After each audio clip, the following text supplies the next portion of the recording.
Podcasting from Woodstock, Georgia, welcome to Soul Solutions, a show where we overcome our fears and our limiting beliefs. I'm your host, author, and certified life coach, Terry Kozlowski. Episode 1, The Soul Desires to Expand and Be Authentic. Rumi asks us, when will you begin that long journey into yourself? I think today is that day. Do you hear what your soul is saying to you? Can you recognize your soul's voice? It's that gut feeling, those positive whispers of encouragement, that line you hear that makes you gasp. Your soul's ultimate desire is to have you expand and become your authentic self. The journey is the reason that we're here. We were born unafraid. We come into this world knowing that we're beings of light. We understand that we're worthy. We recognize that we're here to love and be loved. We come knowing what our purpose is supposed to be. We're fully aware of our potential. We're confident and ready to fulfill our purpose, moving forward into the unknown without fear, because fear is a learned behavior. This unknown that we move into shapes us, and that first unknown that we encounter is our family. We are born into this earth school. Our parents give us a name. Mine is Terry. They give us a religious belief. We're born with an ethnicity into a family that has its own set of baggage that it inadvertently passes on to us. This new family tells us who we are, not necessarily allowing us to develop as the Spirit intended, as a human being of love.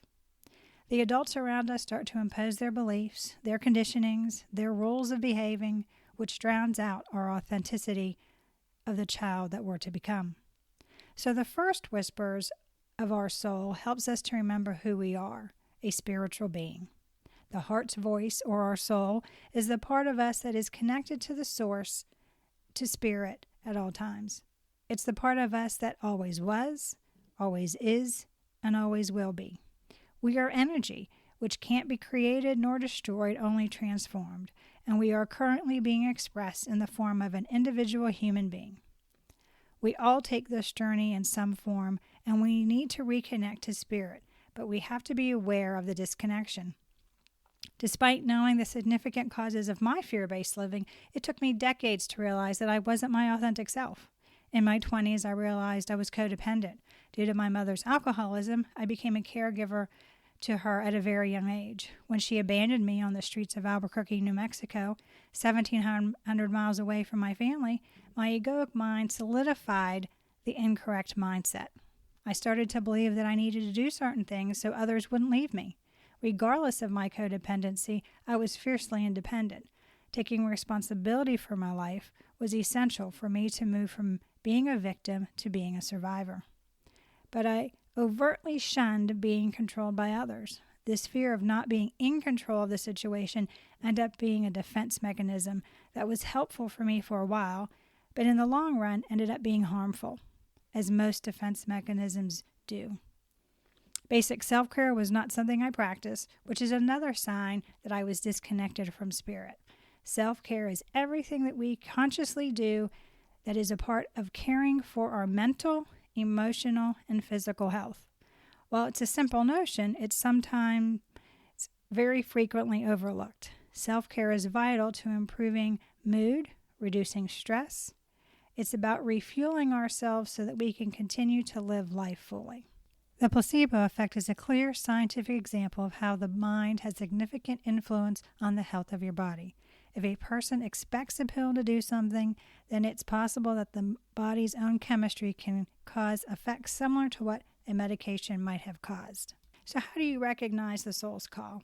Everything is made up of energy, and our brain uses thoughts as its energy source.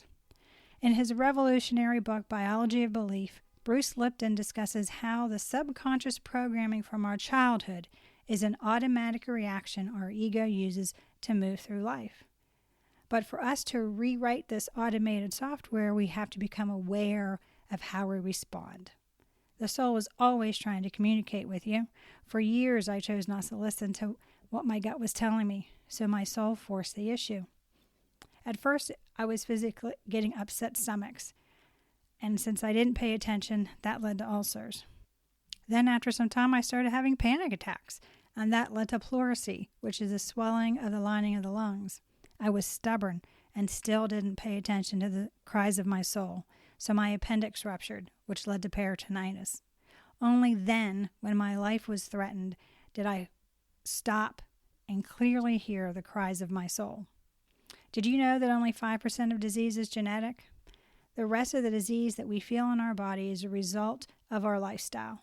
So if you don't pay attention to the whispers of your soul, look at what your body may be trying to tell you. There are unique voices that we hear in our heads. The first one is the voice of others that plays through our minds for decades if we don't recognize it's there. These are the old tapes of things that our parents, family, friends, the bullies from high school, and our teachers told us. Their opinions and thought about us, our choices, about our worthiness. They unwittingly programmed us to feel that we have to live to their expectations, and we allow them to maintain this power over us. We need to turn these tapes off and consciously change who influences us, if anybody. The egoic voice is the one that puts duality into our world and disconnects us from others. The ego is what allows the hierarchies of love and acceptance. The heart clearly knows that there is no hierarchies of love. Only the ego wants to be above everything. This selfishness comes from a place of fear, which is the constant state the ego wants us to be in, because it cares about how we look to others. It fights to be in control, but this fearful state is an illusion, which can be overcome when we look at the circumstances with the eyes of love. The divine, which is pure love, connects directly to the soul, and it has no fear. The third voice we have is the soul's voice, and this is who you really are. It's the energy present before you were born into this physical body, and it's the energy that will go on when this body dies. Energy cannot be created nor destroyed, only transformed. This is a scientific principle. Therefore, your soul has been and always will be. It's your pure essence. Your authenticity is found in your soul. It always tells you the truth and in a loving way. Its desire is for you to grow and expand from the situations that life presents, the lessons for us to learn. To recognize the soul's communication, we have to get quiet and sit with ourselves, because in the silence is where we find our truth when the soul speaks to us. So why is silence important? I recognize that the mind won't stop thinking. Mine certainly hasn't. But being mindful is the ability to suppress the innate chatter of the egoic mind. It's the ability to have the egoic, fearful thought without believing that the thought is true.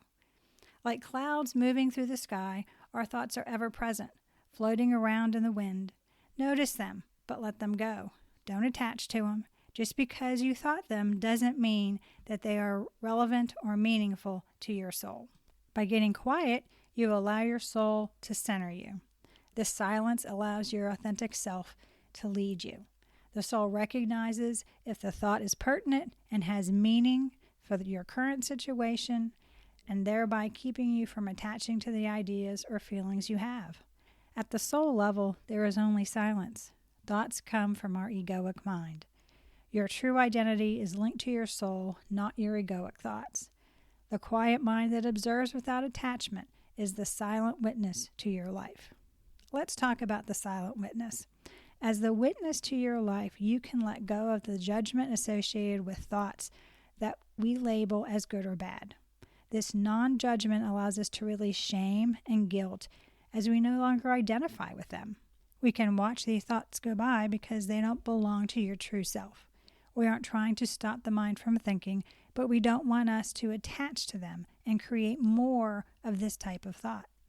When we connect or identify with an idea, we begin building our lives based on a single random thought. For example, I believed that I wasn't lovable because my mother abandoned me, so I began unconsciously pushing people away. By forcing them to no longer be friends with me, I proved to my egoic mind that I was unlovable. This illustration from my life is how I created a reality that matched my egoic, fearful mind, that everyone would leave me, and I'd be alone. So we need to observe our thoughts.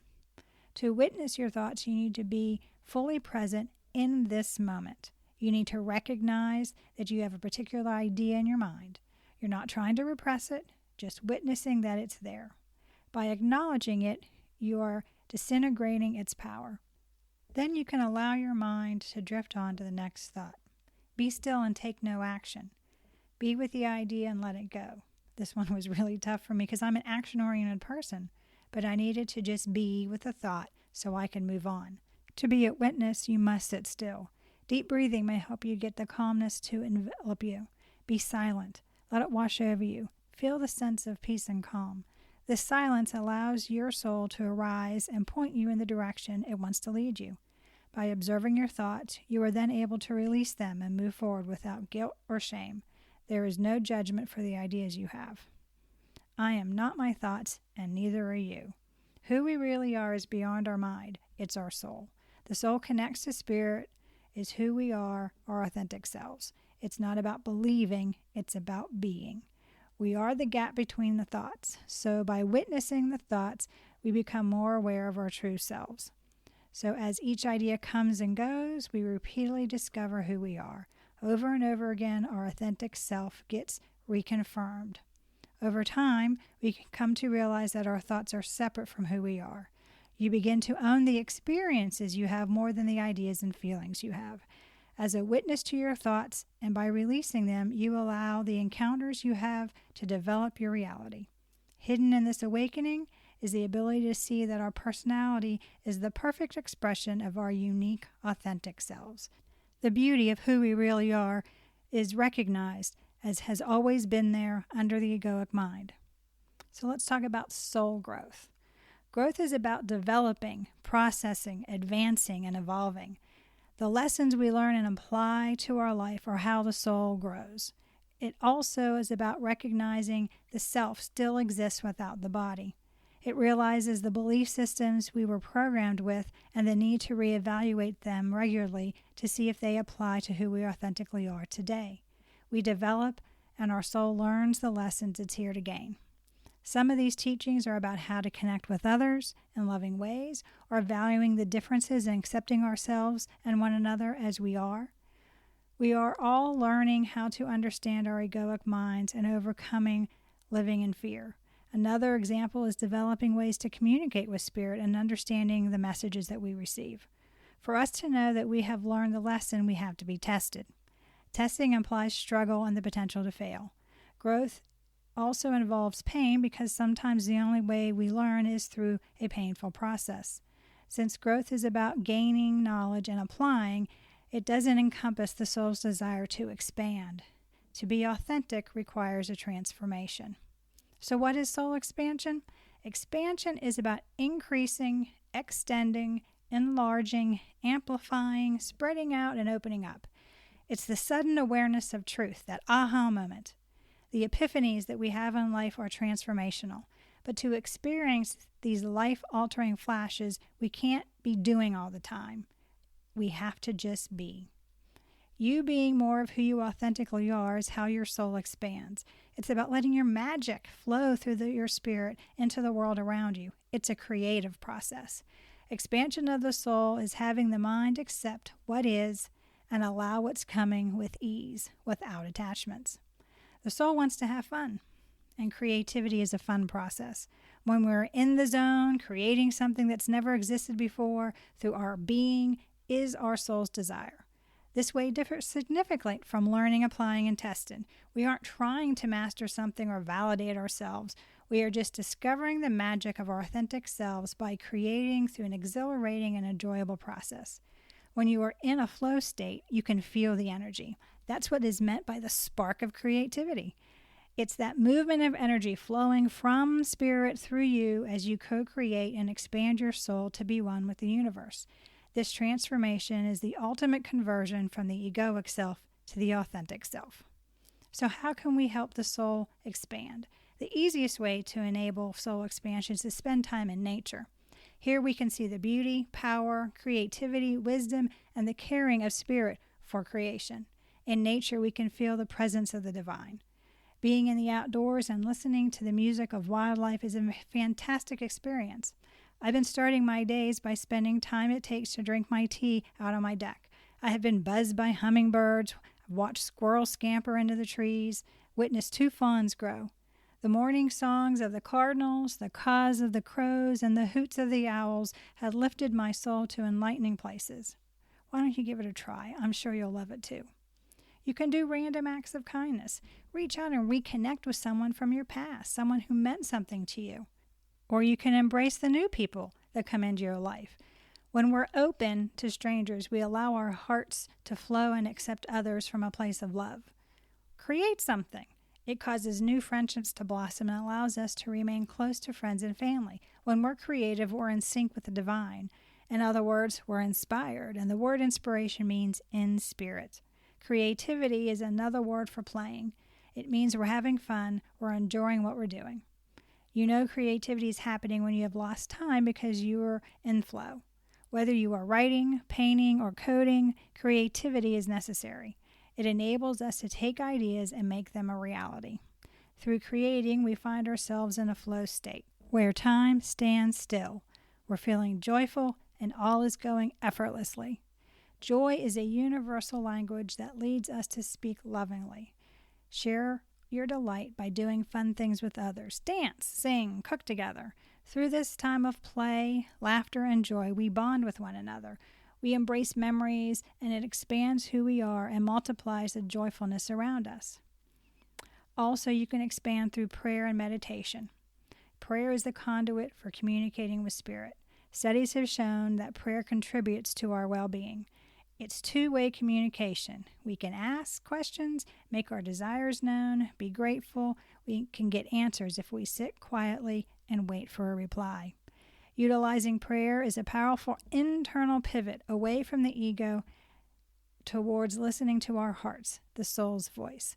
Since most of us know how to speak to God, we must learn how to listen to that still small voice, the reply back. The whisper of the heart that we tend to ignore is how the divine communicates back to us. Another way to hear Spirit's voice is to pay attention to the intuitive reactions our body has. Our intuition is Spirit indicating to us a course of action, but we have to be aware. Meditation was something I learned during yoga class after years of trying. The last activity in yoga is corpse pose, and I think I was able to meditate because my body was tired. It allowed my mind to rest. Through this daily practice, the connection of Source is maintained. Journaling is vital for your growth. It's more than just an ordinary practice. It's a keystone habit which affects how you work, how you play, how you live, and how you communicate. I had an on-again, off-again relationship with my journal. Still, once I started doing it every day, it's become a sanctuary. I write 3 pages every morning. I have the opportunity to be grateful for yesterday and look forward to this day's events. I am purposely setting the attitude for the day as it begins. Each day, be thankful for what you have. People with a strong sense of gratitude, love, and appreciation don't necessarily have more than others. They just recognize and see more beauty in their daily lives. A 2014 study suggests that people who count their blessings are generally happier and healthier than people who don't. In the book, A New Earth, Eckhart Tolle describes how this planet will look when we all transform from the egoic nature to that of living from our soul. It's a world built on hope, connection, honesty, and love.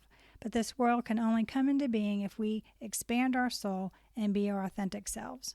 We are all called to journey into ourselves and remember who we are. We need to recognize that our soul is trying to communicate with us and may be doing so through our body. We need to realize that there are 3 separate voices that speak to us: the programming from others, the egoic mind, and our soul. There's a difference between soul growth and soul expansion. Growth is about learning lessons, applying what we have gained, and being tested to see if we have completed the learning session. Expansion is about being. It's about uncovering our magic and creating with Spirit. To encourage the soul to expand, we can spend time in nature, connect with others, because connection allows the flow of love into our lives. As we journey through our thoughts and emotions, we begin to unravel who we are. The soulful, spiritual being is here to love and be loved. The soul is joyfully creating a life based on the wonders we find within ourselves. As you become more conscious of your soul's desire, you too can start your expansion through fun and creativity. Do you need support to help you expand your soul? Do you want a strategy to help overcome your ego's limiting beliefs and live a successful life? If so, please reach out to me via my website, terrykozlowski.com, and together we can make an action plan for you to create the life you desire. Join us next week as we talk about where to find the solutions you are seeking.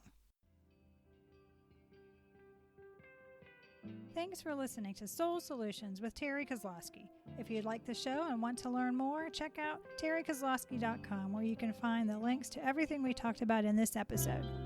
Please subscribe to the show so you'll never miss an episode as we overcome our fears and our limiting beliefs.